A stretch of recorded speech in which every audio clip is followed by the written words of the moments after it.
as pessoas que fizeram um comentário no que eu escrevi acerca da Testemunha de Jeová.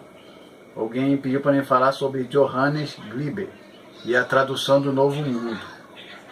Eu quero deixar bem claro aqui que eu não quero falar nada contra Johannes Gliber e também não quero falar também contra o povo, ou seja, os seguidores das Testemunhas de Jeová, porque o povo é o que é mais inocente nessa história.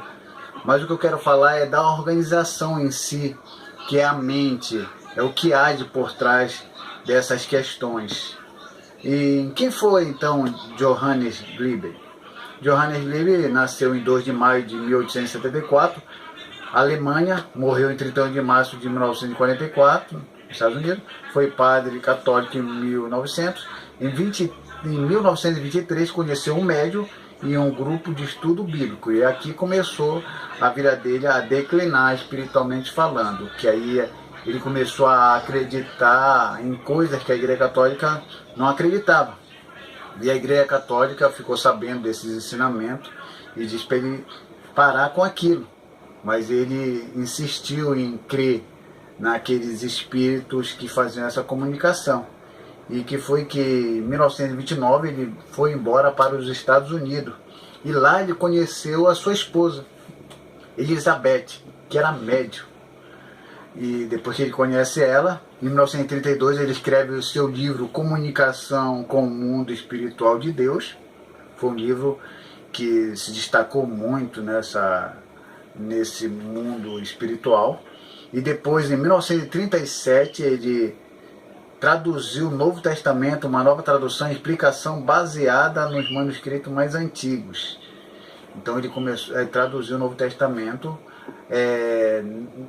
conhecendo um pouquinho de grego, mas só que ele atribui toda a informação, toda a orientação aos espíritos.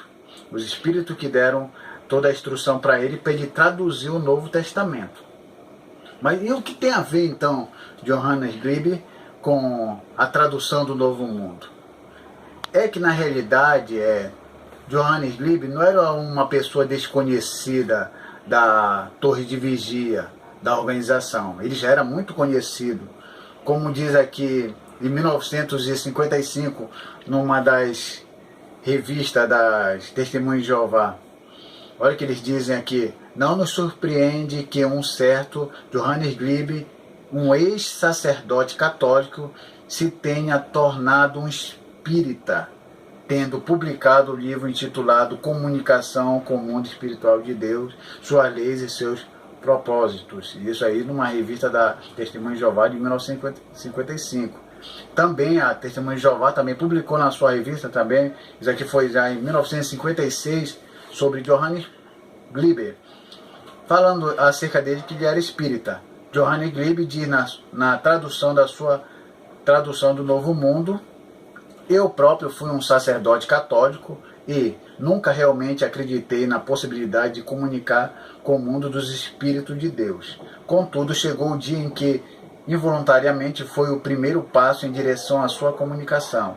As muitas experiências estão relatadas num livro que apareceu tanto em alemão como em inglês, e tem o título Comunicação com o Mundo Espiritual, Suas Leis e Seus Propósitos. Gliber esforça-se em fazer a leitura do seu Novo Testamento soar bem espírita.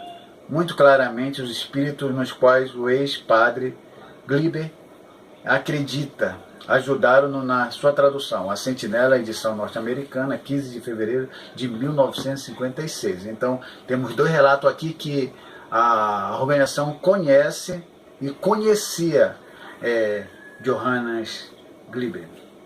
E o que acontece? Acontece também que em 1979 a revista havia advertido aos seus seguidores que não deveriam ter nenhuma imagem no que dizia a respeito ao espiritismo, nem um volume, nem um livro, nada, tudo deveria ser queimado. Só que em 1980 acontece uma coisa interessante. A própria torre de vigia recebe 2 exemplares do memorial de Johannes Gliber. Depois que ele recebe, eles mandam uma carta para a fundação lá do Memorial de Johannes Glib. Eu vou ler a carta aqui para vocês. Se vocês disserem que essa carta aqui é mentirosa, olha, vocês podem procurar aí no Google sobre essa carta aqui, é o que mais tem. Olha o que ele escreveu na carta. Senhores, esta carta tem o propósito de acusar a recepção dos 2 livros que nos enviaram, o Novo Testamento traduzido por Johannes Glib e o livro dele, Comunicação com o Mundo Espiritual de Deus. Apreciamos que nos tenha enviado estes volumes. Já por alguns anos estamos cientes da existência da tradução de Johannes Glib e ocasionalmente até o citamos. Cópias da tradução, porém, têm sido difíceis de obter. Como temos 4 bibliotecas na nossa instalação, a sede, que são consultadas pelos membros do nosso pessoal, incluímos os escritores da nossa revistas e livros. Inquirimos sobre a possibilidade de obter algumas cópias adicionais do Novo Testamento. Por favor, envie-nos qualquer comunicação sobre o pedido acima para o Departamento de Redação Secretaria. Sinceramente, Sociedade Torre de Vigia Bíblia Tratado de Nova York. O que acontece, então? A Torre de Vigia recebe 2 volumes desse cidadão, Johannes Glib, que era a Comunicação com o Mundo Espiritual de Deus e o Novo Testamento traduzido segundo a orientação dos Espíritos. Eles recebem e pedem cópias desse senhor que era espírita, enquanto que eles haviam dito que não se deveria usar nenhum conteúdo, nenhum volume que estava em conexão com os espíritos, ou seja, um conteúdo espírita. Só que alguns testemunhas de Jeová que são mais estudiosas, que são mente mais aberta, foram atrás pesquisar, escreveram lá para a redação lá da organização, e a organização em 1983 dá uma explicação. Assim, uma explicação que eu vou ler aqui para vocês. Em 1983. Esta tradução foi usada ocasionalmente em apoio à interpretação de Mateus 27, 52 e 53 e João 1:1, como apresentaram na tradução do Novo Mundo e outras versões bem fundamentadas da Bíblia, mas como indicado em prefácio da edição de 1980 de O Novo Testamento por Johannes Glib, este tradutor recorria ao mundo espiritual de Deus para esclarecer sobre como deveria traduzir as passagens difíceis, e anunciando que a sua esposa era médium do mundo espiritual de Deus, era frequentemente instrumento usado para trazer as respostas corretas dos mensageiros de Deus ao padre Glib. A sentinela considerou impróprio fazer uso de uma tradução que tinha uma descrição tão similar ao Espiritismo, Deuteronômio 18, 10 ao 22. A sabedoria que forma a base para a explicação do texto acima mencionado na tradução do Novo Mundo é sólida e por esta razão não depende absolutamente da tradução de Glib para sua consolidação. Nada se perde, portanto, para de usar o seu Novo Testamento. Aí o que dá a entender aqui que eles não sabiam do que se tratava. Eles pedem uma Copa em 1980, alguns seguidores ficam desconfiados, aí em 1983 eles tentam argumentar, como se não soubessem. Mas vocês já perceberam que desde 1955 e desde 1956 eles já sabiam que esse cidadão era espírita. E assim mesmo eles fizeram uso dos escritos dele. E esses escritos estão até hoje. Porque segundo o que se crê e que eles pregam lá, que as testemunhas de Jeová não pode ter nenhum volume espírita na sua estante. Eles têm que pegar e queimar.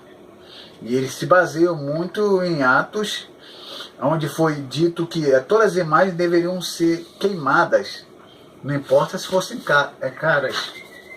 E o que acontece? As testemunhas de Jeová continuam com a tradução de Johannes Glib nos seus escritos até hoje. João, capítulo 1, versículo 1.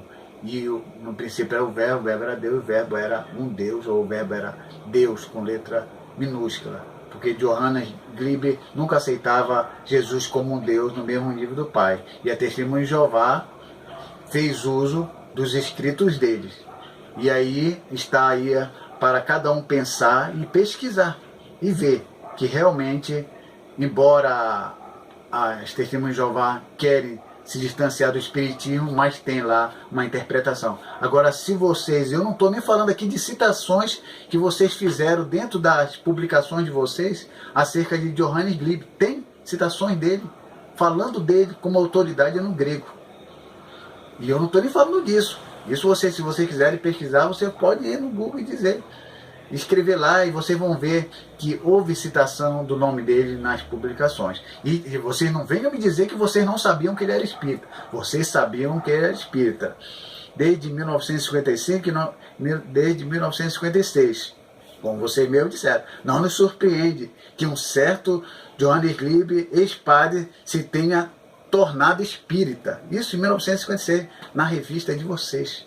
Então, que vocês venham a pensar e venham a pesquisar sobre isso. Não quero falar mal de vocês, nem do povo, e nem do Johannes Gliebe, mas a organização realmente, ela não está agindo com boa fé e traz essas traduções que não estão corretas, segundo a Bíblia. Que Deus abençoe a todos. Amém.